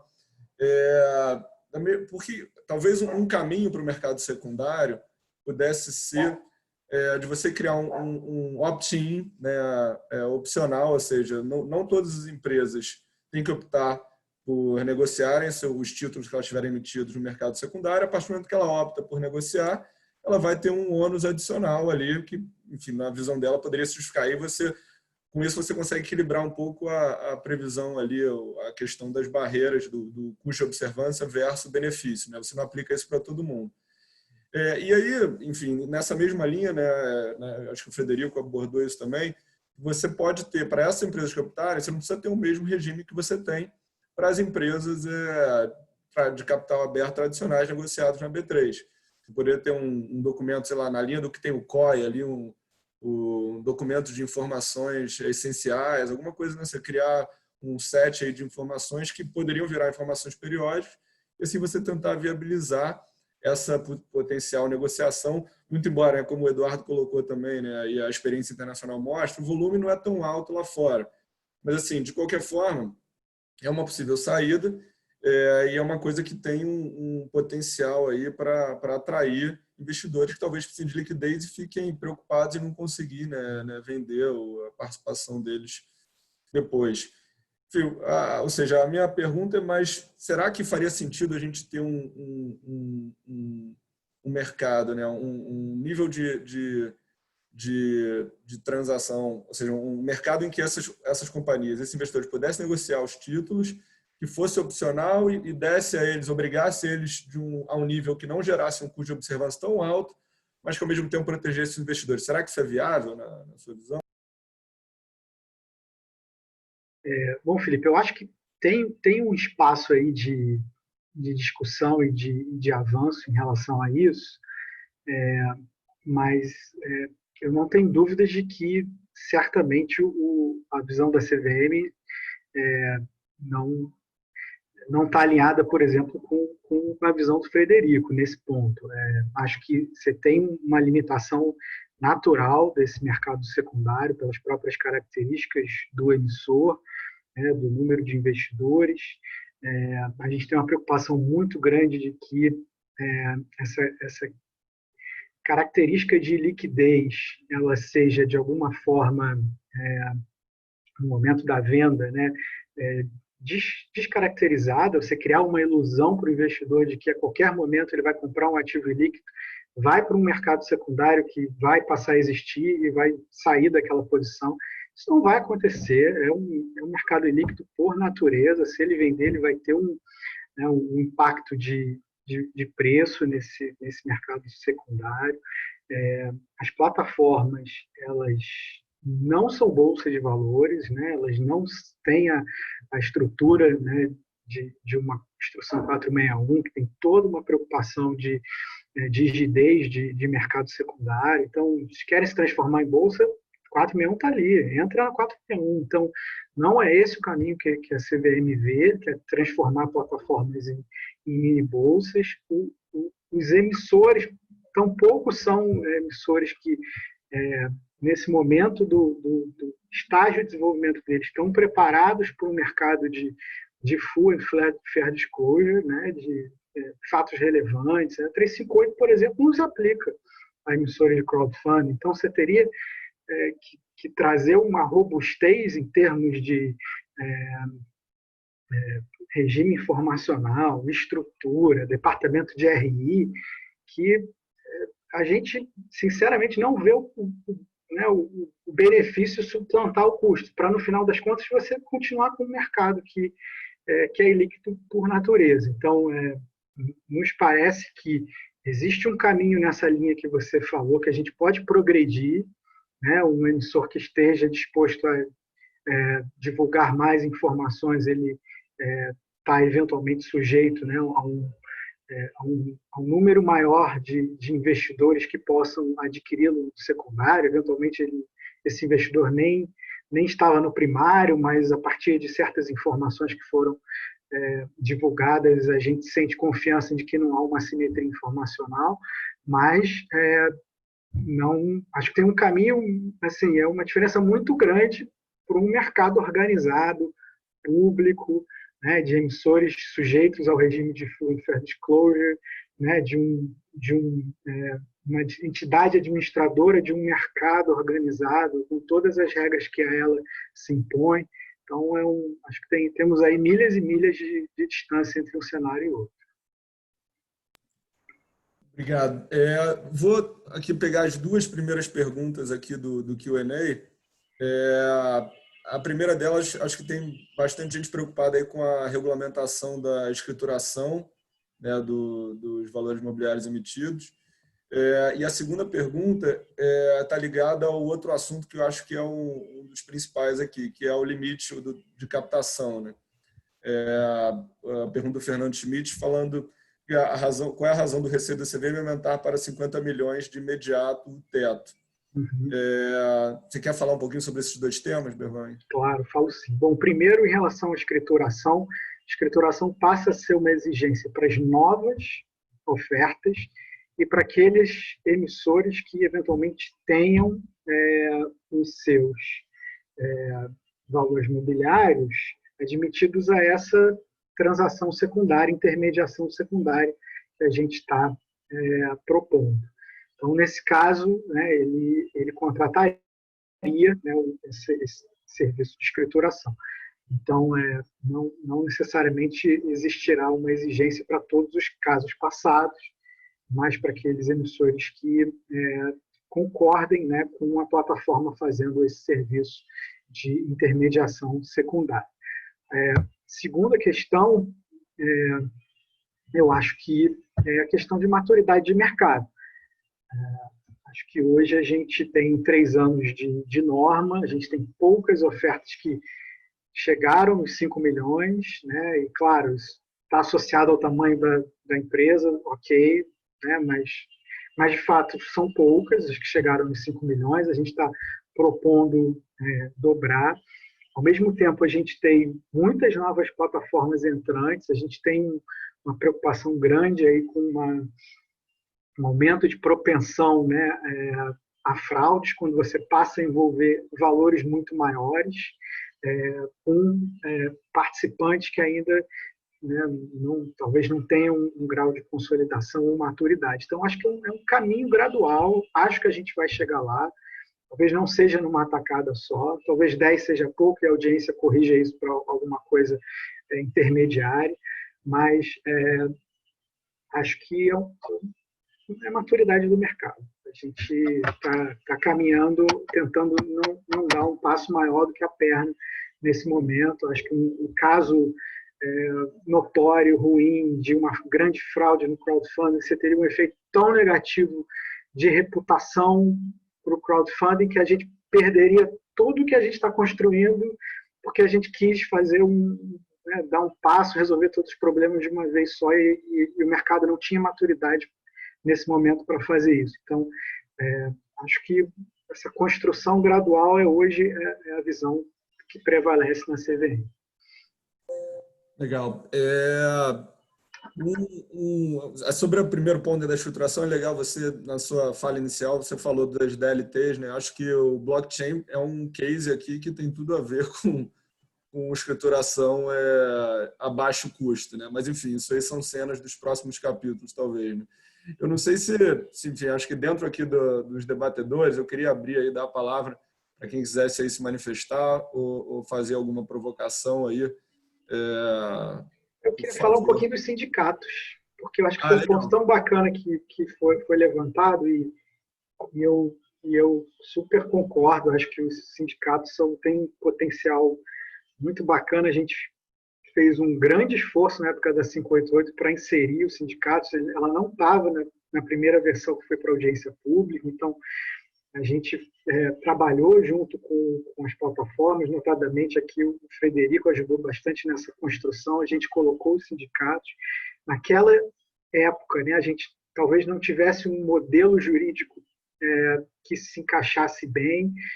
Hoje eu acho que a gente deu um passo importante com a edição da Lei da Liberdade Econômica, que permite a criação de fundos com classes de cotas com patrimônio segregado, dentro, né, por classe de cotas, que é exatamente a estrutura que o AngelList tem nos Estados Unidos, né, uma Limited Liability Company Series, ou seja, cada série você tem investidores diferentes com patrimônio que não se comunica com as demais séries. Então, a Lei de Liberdade Econômica traz isso, vai regulamentar isso para os fundos. Então, todo aquele esforço inicial das plataformas de criar uma SPE para fazer para cada oferta uma SPE, isso não vai precisar ocorrer. Ela vai poder criar um fundo e para cada oferta ela abrir uma série específica, uma classe específica para aqueles investidores daquela oferta. Então, acho que isso vai trazer uma eficiência muito maior para esse modelo, né, de sindicato a partir da regulamentação da CVM. E aí vai ser possível fazer esse tipo de situação que um líder possa ter lá o seu fundo e as empresas que venham na sequência entrar dentro do fundo dele.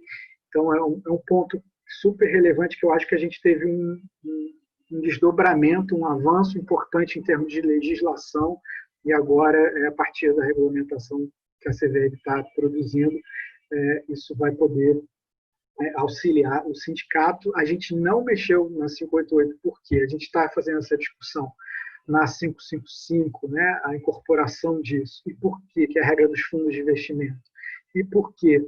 A 588 ela acaba tendo uma redação que ela é genérica, né? Ela fala de maneira genérica de veículos de investimento, que pode ser inclusive um fundo de investimento. Então, assim, na nossa visão, a redação da 588, a gente conseguiria encaixar esse novo fundo que a gente vai ter com classe de cotas com patrimônio separado, mas claro, né, um ponto importante também para ser avaliado na audiência pública, por parte do mercado, mas que, na nossa visão, isso encaixa. E Bom, acho que era isso. Acho que um ponto importante que eu queria ressaltar, que é um aspecto positivo, talvez a gente tenha um desdobramento muito em breve em relação a isso.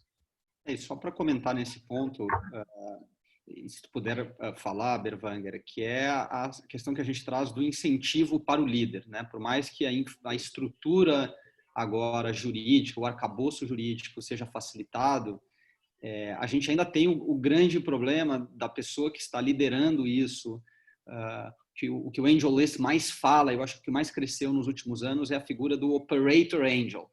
Em geral, é um cara mais jovem que não montou toda aquela infraestrutura e está contratando esses serviços na nuvem, mas ele tem um incentivo para ser um cara que vai atrás dos melhores empreendedores e depois vai agregar valor para esse empreendedor. Ele precisa sentar na mesa com os outros fundos e ele não vai fazer isso se ele não puder cobrar por esse serviço, se ele só puder receber taxa de performance por esse serviço. Então, por mais que um fundo, né, uma Vox, por exemplo, vai lá, mas ela recebe dos investidores dela a taxa de administração. Por que o do crowdfunding, quando ela for liderar, esses investidores não vão pagar pelo serviço dela? Então, acho que esse é o ponto central que a gente gostaria que as plataformas, os investidores líderes, tivessem mais incentivo para fazer esse trabalho de curadoria e recebessem por isso, pelo menos a taxa de captação, né? Não vamos configurar ficar lá dando administração, não, cada um gere, é um auto-invest, mas ele precisa poder receber algo que vai compensar 6 meses, 3 meses de trabalho lá, ajudando o empreendedor para que o empreendedor dê uma beiradinha para ele na rodada de captação. Então, acho que isso é fundamental.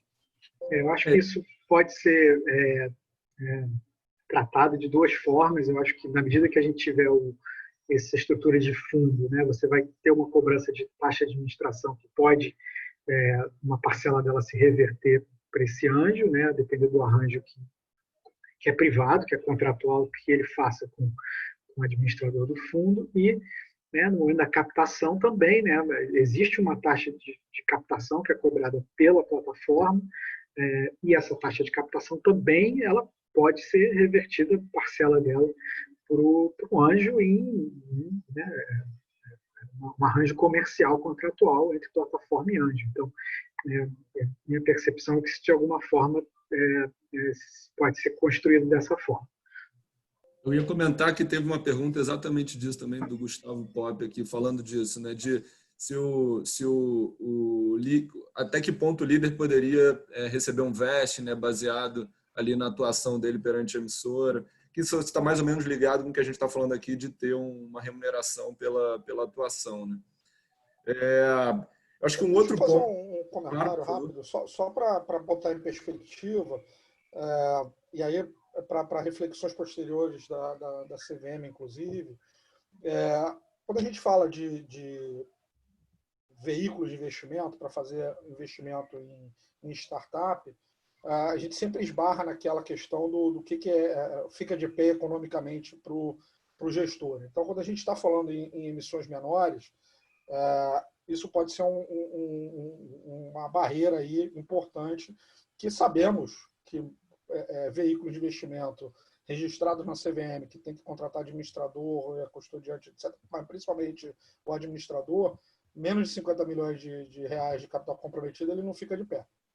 Então, existe um gap aí, já há muitos anos, estrutural na indústria de investimento em startup de uma maneira geral, que, para essa história toda casar, talvez a CVM precise revisitar.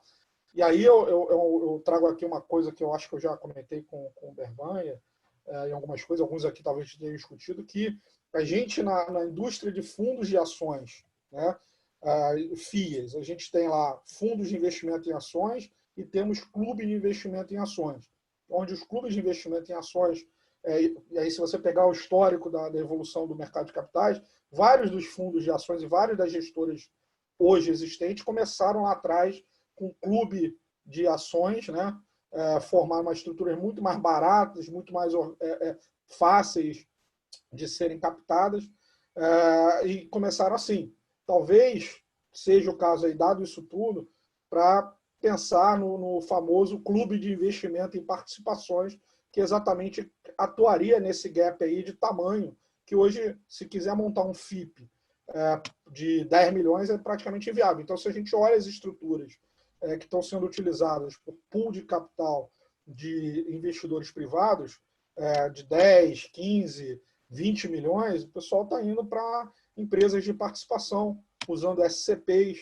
Então, é uma coisa dado que a CVM está com atenção sobre essa questão potencialmente atenção com essa questão do sindicato, é uma coisa para ser pensada, porque a gente tem um gap estrutural aí importante, até 50 milhões de patrimônio. Eu queria, na verdade, trazer um contraponto e retomando o ponto que o Fred trouxe sobre os incentivos dos anjos. Acho que cada vez mais as gestoras de venture capital ou de FIPs têm se estruturado para ser não só o gestor, mas também o administrador desses fundos. E isso tem viabilizado fundos menores, né? Também acho que microfundos. É algo relativamente novo, ainda é grande, é uma exceção, mas o que a gente sente falta é talvez dimensões mais explícitas na própria 588 que viabilizem, por exemplo, a atuação de FIPs. Então, eles não são necessariamente pessoa física, nem jurídica, é um condomínio de bens. Isso dificulta essa atuação como líder. E esse ponto que você trouxe sobre potenciais outras formas de remunerar o investidor líder acabam sendo uma grande barreira para que a gente, digo talvez como Vox, mas é uma coisa que a gente observa frequentemente com outros gestores, para realmente começarem a darem esse primeiro passo oficial dentro do universo de crowdfunding, para que o crowdfunding não se torne uma categoria de investimento B. Quem não conseguiu captar com o gestor vai captar no crowdfunding. Mas que cada vez mais esses dois mundos, né, se aproximem, e eu concordo, eu realmente acredito que esse primeiro passo vai acontecer quando a gente conseguir trazer, de fato, os melhores empreendedores e os melhores investidores para esse primeiro passo, e isso fica muito difícil sem realmente menções explícitas e claras a fundos de investimento atualmente usados por esses profissionais e outras estruturas de incentivo dentro da própria 588. Nosso tempo aqui está acabando, na verdade já acabou, mas vou colocar duas coisas só, aproveitando uma pergunta aqui, né? Alguém está perguntando sobre plataforma White Label, tanto de crowdfunding como de divulgação, né? Aí na visão, né, de vocês, do mercado, assim, das próprias plataformas, né, dos VCs e da academia, vocês acham que tem um case de consolidação aqui? Me parece que sim, né? Porque é um serviço que eu poderia prestar e, teoricamente, se eu tivesse interação, eu conseguiria ter um custo mais baixo, né? Mas eu não sei, é uma pergunta aí que eu queria levantar com vocês. E o segundo ponto é uma pergunta para o Berwanger, para a gente terminar, é sobre incentivos fiscais, Berwanger. A gente vê, né, tem uma discussão grande, teve aquele estudo antes do Brasil com a Grant Thornton sobre o quanto de retorno que R$1 investido em investimento anjo trazia para a economia como um todo, que é um estudo super interessante. Tem outros exemplos parecidos, né, de pesquisas desse tipo, e você tem no UK, no Reino Unido, o Enterprise Investment Scheme lá, que dá também 50% da possibilidade do investidor abater até 50% do que ele investia no crowdfunding do imposto de renda que ele tem a pagar. A pergunta é se existe alguma discussão nesse sentido, se vocês pensam em levantar alguma coisa desse tipo com a Receita. Em relação ao primeiro ponto, eu acho que é mais sobre a visão aí do mercado.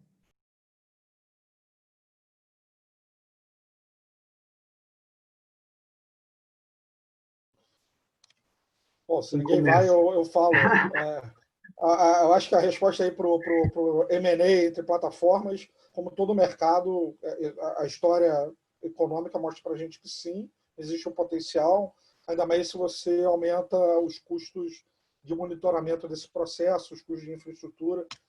Você tem casos assim, inclusive em mercados, plataformas para mercados abertos. Eu vejo mais a questão de infraestrutura que tu colocas, Felipe, com um exemplo que eu trago lá de fora, do AngelList. Para mim, o grande desafio aqui do crowdfunding é diminuir a fricção. E mesmo lá tem microgrupos. Então, tem uma curadoria que é feita com quem entende da tese da Vox, ou entende com a tese da Exceed, ou entende com a tese... Então, vão ter grupos e curadorias que vão ganhando reputação nesse mercado por serem bons investidores em determinados tipos de empresas, mas a tese de que precisa de uma infraestrutura tecnológica e cada vez mais, assim, e elas, em geral, elas ganham escala para se tornar realmente baratas. Eu acredito muito nesse movimento de plataforma como um foco em tecnologia e como plataforma facilitar que vários atores usem essa infraestrutura e não precise cada um ficar desenvolvendo a sua infraestrutura. Isso é uma tese bem central aí no nosso movimento nos últimos anos como Basement. Legal, obrigado. Sobre os incentivos, né, que você perguntou. Isso. Bom, o que a gente observa é que, de fato, né, a experiência do Reino Unido na utilização de benefícios fiscais foi muito exitosa, né? Lá eles têm uma política bastante agressiva em relação a isso, né? O ganho de capital é isento e você abate o que você investiu da sua base de cálculo, então ganho duplo, né? Acho que hoje no cenário que a gente tem, ter discussões, né, de incentivos fiscais é uma barreira, é desafiador, né? Não é uma agenda que a gente tem, uma pauta aberta que a gente tem hoje com a Receita, mas eu imagino que se algo assim fosse estabelecido, você teria, de fato, um aumento de volume. Tiveram duas perguntas aqui que eu acho que são interessantes abordar, que falam de deals externos ou com investidores estrangeiros. Acho que vale esclarecer que a competência da CVM, ela abrange ofertas realizadas no Brasil. Então, a instrução 588 permite que plataformas, né, façam intermediação dessas ofertas conduzidas no Brasil por emissores brasileiros. Quando você fala de internet, essas fronteiras não existem. Então, assim, é possível que um investidor lá de fora invista numa empresa brasileira por meio da 588? Ele vai fazer o cadastro normal na plataforma, vai enviar os recursos por meio da plataforma e vai fazer o investimento dele. Não há qualquer vedação em relação a isso. Agora, o contrário, né? Você poderia ter um emissor estrangeiro sendo ofertado no Brasil por uma plataforma brasileira. Hoje a regulamentação ela não permite porque ela faz essa limitação para empresas brasileiras. É um ponto, né, que eventualmente pode ser flexibilizado. A gente nunca teve um pleito nesse sentido. Quero trazer um emissor argentino para uma plataforma de crowdfunding para fazer uma oferta aqui. Um ponto novo, eventualmente, né, se for uma demanda das plataformas, a gente vai avaliar, mas não foi algo que chegou para a gente até o momento. Obrigado, Berwanger. Bem, pessoal, infelizmente a gente já estourou o tempo aí. Eu vou, enfim, dar aí um minuto aí para considerações finais. Eu queria novamente, né, reforçar que a audiência pública continua aberta agora até 24 de junho, não é isso, Berwanger? 24 de junho. Então, eventuais comentários aí que a audiência tenha, por favor, serão muito bem-vindos no contexto dessa discussão também. Se quiserem reforçar algum ponto que foi discutido aqui, se acham que a posição da CVM está correta, se está errada, isso tudo eu acho que ajuda, favorece, né, a preparação de regras aí mais condizentes com o que o mercado espera. Mas, enfim, eu não sei, Gabriela, Eduardo, Caio, Frederico, Antônio Carlos, se vocês têm alguma última consideração aí em um minuto, por favor. Para fechar, então, da minha parte, é só uma percepção que a gente tem é que nossas regras sempre ficam melhores depois da audiência pública. Então, sempre a gente aperfeiçoa, a gente incorpora, né, bons argumentos, boas sugestões, bons comentários. Eu não vejo nenhum motivo para que isso não ocorra agora. Eu acho que o meu histórico aqui, eu acho que a gente nunca teve uma regra que ela foi editada igualzinha da forma como saiu para a audiência pública. A gente sempre, né, incorpora alguma coisa, e a 588 foi um grande exemplo disso. Eu estava falando dos sindicatos, foi algo que a gente incorporou pós audiência pública. Então, de fato, aproveitem a oportunidade que a gente vai ouvir e vai analisar todos os comentários que a gente receber. Seguindo a ordem aqui, então, mais uma vez agradecer pela participação, achei muito rico o debate, a postura aqui do Berwanger de compartilhar e trazer o racional aí da CVM para o mercado. Acho que uma colocação que eu faria, assim, em geral, eu vejo o crowdfunding sendo visto, e pelo termo até que se usa, né? Acho que a CVM usa bem plataformas de investimento participativo, porque no final é trazer as pessoas, a sociedade ampliada para ter participação em negócios. Esse é o grande propósito do mercado de capitais. E aqui o objetivo nosso, então, não é facilitar para essas empresas que não conseguem dinheiro, né? Infelizmente é o que acontece. É a gente facilitar para que os investidores, independente de quanto de dinheiro eles têm, eles possam investir em boas empresas. Então, a gente precisa de uma regulação que facilite que boas empresas olhem esse mercado, olhem o caminho do mercado de capitais aqui como uma alternativa viável para elas construírem as suas empresas. Eu acho que tem bastante espaço para a gente melhorar. Fiquei muito preocupado de ver as estatísticas consolidadas aqui, como a gente não cresceu em 2019, muito diferente do que acontece em todos os outros países. Então, a expectativa é que a gente vai fazer a nossa melhor parte aqui para contribuir, que a regulação, nos pontos aqui levantados, em relação a volumes, em relação à estrutura dos sindicatos, ela possa trazer muito mais empresas, muito mais investidores líderes ou gestoras ou profissionais, para que diminua o gap da desigualdade, né? Não só para quem tem dinheiro possa investir nos melhores produtos, para que a gente permita o varejo com bons gestores, com boas plataformas. Bom, gostaria de agradecer também a presença de todo mundo, do Antônio Carlos, de novo, a iniciativa da CVM de ter continuado com a consulta pública é formidável. A gente continua apoiando a evolução da 588 dessa maneira prudente, obviamente sem não evoluindo aquém, que não permita que o mercado perca tração, como o Fred bem falou. E, enfim, a gente vai continuar contribuindo na consulta pública da maneira que a gente sempre fez. Acredita que tem, sim, em alguns momentos, ter prudência para não manchar esse mercado, não causar uma coisa parecida com o subprime, enfim, todas as equações que estão dentro da 588 têm que ser comedidas e feitas de uma forma que a gente consiga manter a regulação saudável e com uma boa imagem como é até hoje.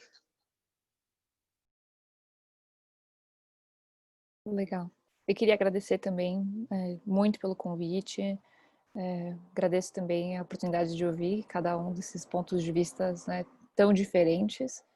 Acho que é uma das primeiras vezes no qual a gente tem realmente a oportunidade de realmente comentar sobre a 588. Então, em 2019, a gente participou do Lab de Inovação Financeira da CVM, de uma série de outras pautas, realmente para lutar para a 588 ser incluída na agenda regulatória desse ano. Então, o fato dessa consulta pública realmente estar aberta aí por tanto tempo é uma coisa que realmente a gente é muito grato, né, de novo pela CVM por essa oportunidade. E retomando o convite, eu sigo super à disposição, acredito que todo mundo aqui também. A gente gostaria de ver o máximo de comentários, né, possíveis. A gente tem aproximadamente um mês ainda para deixar as nossas observações, para que no final dessa consulta a gente siga com o mercado de equity crowdfunding cada vez mais forte e mais próximo das boas práticas que a gente gostaria de ver. Obrigada mais uma vez.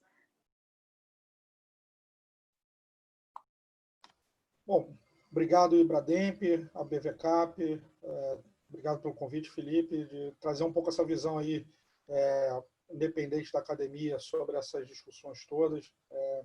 Eu acho que a gente precisa ter mais esse envolvimento da academia nessas discussões do mercado. Então, essa aproximação academia-mercado é fundamental por meio dos agentes públicos e regulatórios. Então, obrigado mais uma vez pela oportunidade de trazer essa visão aí para complementar um pouco as discussões. Para terminar, então, eu agradeço aí novamente a todos os debatedores aí em nome da BVCap, do Ibradem, por terem aceito o convite. Agradeço a audiência aí pelas perguntas, espero que tenha sido interessante. Eu achei o debate, de fato, bastante interessante, esclarecedor. Eu acho que a gente vê como a porta está aberta para mudanças que sejam positivas na regulação, com a participação aí do Antônio Carlos. Enfim, vou encerrar os trabalhos aqui com dor no coração, porque eu acho que a gente tinha ainda alguns assuntos interessantes para falar, mas que eles sejam abordados aí adequadamente na audiência pública e em futuras conversas aí. E minha mensagem final é essa: a tecnologia está aqui para ajudar a gente a fazer coisas que a gente não fazia antes. Acho que o crowdfunding é um típico exemplo de uma forma de você conseguir democratizar investimento sem perda de segurança. Obrigado, pessoal. Até a próxima. A próxima, espero que pessoalmente. Tchau, tchau. Perfeito. Tchau, tchau. Um abraço. Um abraço.